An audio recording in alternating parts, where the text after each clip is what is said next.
महाकुंभ की धरती पर हैं। महाकुंभ का आयोजन चल रहा है, प्रयागराज की ये धरती है, संगम की ये धरती है और इस संगम की धरती पर अनेक संतों का भी संगम हो रहा है और कई संत इस वक्त हमारे साथ मौजूद हैं।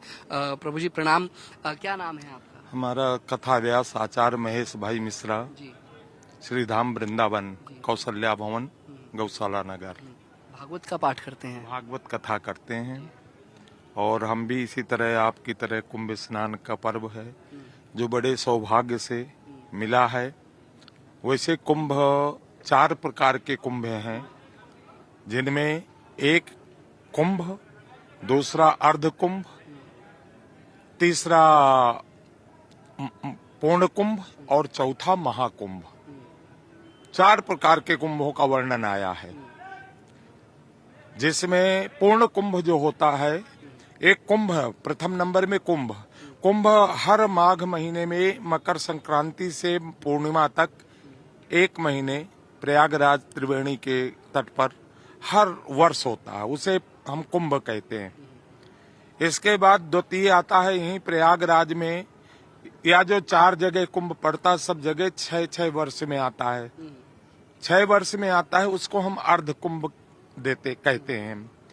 और एक है पूर्ण कुंभ जो हर 12 वर्ष के बाद आता है, हर 12 वर्ष के बाद उसको हम पूर्ण कुंभ कहते हैं। जो ये पूर्ण कुंभ 4 क्षेत्रों में पड़ता है, प्रथम प्रयागराज में, दूसरा उज्जैन अवंतिकापुरी में, तीसरा नासिक में और चतुर्थ हरिद्वार में। लेकिन जो ये पर्व पड़ रहा है ये 144 वर्ष बाद आया है ये पर्व, जिसको चतुर्थ कैटेगरी में हम इसको महाकुंभ पर्व कहते हैं। महाकुंभ पर्व ये 144 वर्ष बाद आया है और ये महाकुंभ पर्व वर्ग और अन्य क्षेत्रों में जैसे अवंतिकापुरी उज्जैन है या हरिद्वार है या नासिक है, लेकिन महाकुंभ और अन्य स्थानों में नहीं हो सकता। जब महाकुंभ का पर्व होगा वो प्रयागराज संगम बट वृक्ष के यहाँ पर सरस्वती तट पर, संगम त्रिवेणी के तट पर। और सबसे बड़ी यहाँ की विशेषता है रामचरितमानस का उद्गम स्थान है ये, जहाँ हाँ जी भारद्वाज मुनि याज्ञवल्क्य जी से रामचरितमानस का एक घाट है। रामचरितमानस के 4 घाट, जिनमें प्रथम घाट ये त्रिवेणी संगम प्रयागराज है, वेणी माधव जी अक्षय बट वृक्ष। देखिए एक बहुत गुप्त रहस्य है, बहुत ही अजीब का गुप्त रहस्य है सरस्वती का। यहाँ पर ये कहा गया है कि गंगा यमुना सरस्वती का संगम है, पर कई अनेक भक्त प्रश्न कर देते हैं कि गंगा दिखाई दे रही है, यमुना के दर्शन हो रहे हैं, पर सरस्वती का दर्शन नहीं हो रहा। ये प्रश्न आता है। अब इस प्रश्न में लोग उत्तर दे देते हैं जो नहीं पुराणों का अध्ययन किए हैं या क्षेत्र को नहीं घूमना, वो उत्तर दे देते हैं कि जो यहाँ संतों की सत्संग की गंगा बह रही है सरस्वती यही है, यही सरस्वती गंगा उसे जोड़ देते हैं। लेकिन नहीं, सरस्वती वास्तविकता में है, लेकिन ये सरस्वती हिमालय में प्रकट होती है। व्यास गुफा, जहाँ व्यास बैठकर अपनी गुफा में 18,000 मंत्र श्रीमद् भागवत महापुराण का उद्गम किया है, वहाँ उससे 100 मीटर आगे सरस्वती का उद्गम स्थान है। वहाँ सरस्वती प्रकट होती हैं, प्रकट होकर जाती हैं, लेकिन वहाँ से निकलती हैं व्यास के आश्रम से निकलती हुई। वहाँ पर व्यास जी का भागवत महापुराण का निर्माण कर रहे हैं और उधर गणेश जी लिख रहे हैं। व्यास जी कहते हैं हम मंत्र एक बार बोलेंगे, गणेश जी दोबारा नहीं बोलेंगे, लिखना पड़ेगा आपको। लेकिन गणेश जी बीच में डिस्टर्ब होते हैं सरस्वती की आवाज से, क्योंकि सरस्वती कल कल बहती है, उसकी आवाज से गणेश परेशान हो जाते हैं। तो बीच में रोक करके स्टॉप करके गणेश जी कहते हैं वेदव्यास, पहले ये सरस्वती की धारा प्रवाहित हो रही है, इसकी आवाज को रोको, मैं सुन नहीं पा रहा हूँ। वेदव्यास ने कहा सरस्वती रुक जाइए, अपने ये वेग को कंट्रोल करिए। सरस्वती को वहाँ थोड़ा अभिमान हो गया। सरस्वती कहती हैं महाराज मैं अपने वेग की आवाज को कैसे थामूं, कैसे रोकूं, ये नहीं रोक। वेदव्यास जी को मन में महसूस हुआ कि ये तो सरस्वती को साक्षात अभिमान हो रहा है। वेद व्यास ने वहीं सरस्वती को श्राप दे दिया, तुम पाताल में चली जाओ।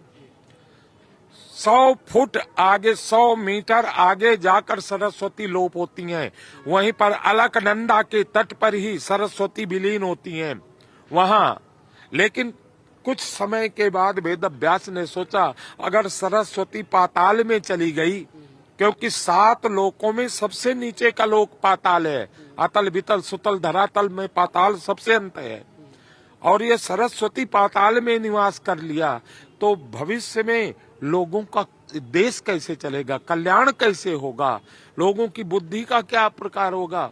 ये सब चीजें देख करके वेद व्यास ने एक वरदान दिया, सरस्वती तुम यहाँ विलीन हो रही हो, मेरे भागवत में बाधा न बनो, पर मैं तुम्हें आशीर्वाद दे, तुम्हारा प्राकट्य प्रयागराज जमुना और गंगा जी के तट पर अक्षय बट वृक्ष, जो हमारे भारत में 5 अक्षय बट वृक्ष हैं, जिनमें प्रथम बट वृक्ष है अक्षय बट वृक्ष, जहां उनका आशीर्वाद लेने से किसी का कार्य क्षय नहीं होता। उस बट वृक्ष की जटाएं जो अतल वितल सुतल वहीं पाताल तक गई हैं, उन जड़ों में बेणी माधव के चरणों में वहां सरस्वती गंगा का पुनः मकर संक्रांति 14 जनवरी में प्रकट होता है, और वो साक्षात यहाँ पर दिखाई देती हैं, गंगा यमुना के साथ मिलकर के त्रिवेणी की धारा बनाती हैं। बोले तीर्थराज प्रयाग की। हम चित्रकूट अखिल जी अखिल भारतीय पंच निर्मोही अखाड़ा चित्रकूट स्नान किया, कैसा लगा, कैसा अनुभव? बहुत अद्भुत दिव्य, जैसा कहा जाता है कि जो है ये अमृत महाकुंभ है, और दिव्य कुंभ और भव्य कुंभ, तो वो हमको यहाँ आकर के सब कुछ देखने को मिला। सब अच्छी प्रशासन की अच्छी व्यवस्थाएं मिली, और योगी जी का, मोदी जी का भी यहाँ पर भरपूर उनका भी दृष्टिकोण रहा। सभी संत समुदाय से सुख अनुभूति हो रही है, और संगम भी स्नान किए। और आप लोगों की बड़ी अहम भूमिका है कि जो समाज को जो है, जो नहीं आ पाता है, वहाँ तक आप यहाँ का दर्शन कराते हैं, तो आप भी एक इसके कड़ी हैं। आप भी स्वामी जी, आप भी कहाँ से आए आप? हम प्रयागराज से हैं, दीपेंद्राचार्य जी महाराज हैं। तो संगम में आपने भी डुबकी लगाई? हाँ प्रभु जी, हमने भी डुबकी लगाई 14 जनवरी को। तो अब आगे का क्या प्लान है? अब यहाँ से क्या यहीं प्रयागराज में जब तक संगम रहेगा तब तक आप भी यहीं रहेंगे? हाँ, फिर उसके बाद हम अपने श्री अनंत दास ब्रह्मांड गुरु जी के साथ चले जाएंगे अयोध्या। ठीक है, तो देखिए संतों का सानिध्य जिस तरीके से मिलता है, कोई भागवत का प्रवक्ता है, तो कोई गुरु की सेवा में शिष्य जुटा हुआ है, तो संगम का यही असूल भी है कि ये जो पापों को धोता है और असीम सुखों की प्राप्ति करवाता है। कैमरामैन रिंकू के साथ सौरभ, पंजाब केसरी टीवी।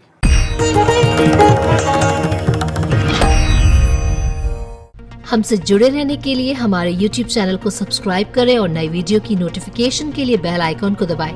अगर आप ये वीडियो Facebook पर देख रहे हैं तो लाइक जरूर करें और ज्यादा से ज्यादा शेयर करें। धन्यवाद।